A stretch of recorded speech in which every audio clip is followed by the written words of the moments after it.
Mga kaalam, sa wakas mga kaalam, may nadali rin tayong isdang tangigi mga kaalam.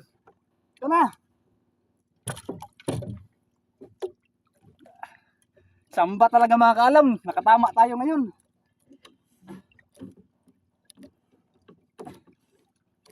Ito mga kaalam mo. Oh, isdang tangigi. Kumain ito sa ano ko, sa kawil ko mga kaalam. Ito yung tama niya mga kaalam mo, sa may bandang buntot. Ito. Ayun. Dito tumama yung ating kawil mga kaalam, itong hook. Pero sinigundahan ko, siniguro ko talaga na makuha.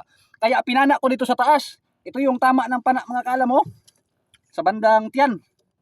Pero ito talaga, nahuli ko ito sa aking pahawin or patlaw. Itong patlaw ko mga kaalam. Ngayon, wala akong ganso, yung malaking hook na pang ganun. Wala rin akong pamalo.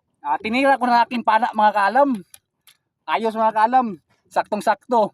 Birthday bukas ng anak ko. Walang-wala talaga akong panghanda. Buti na lang. Binigyan tayo ni Lord mga kaalam ng isdang tangigi mga kaalam. Sobrang saya ko talaga mga kaalam.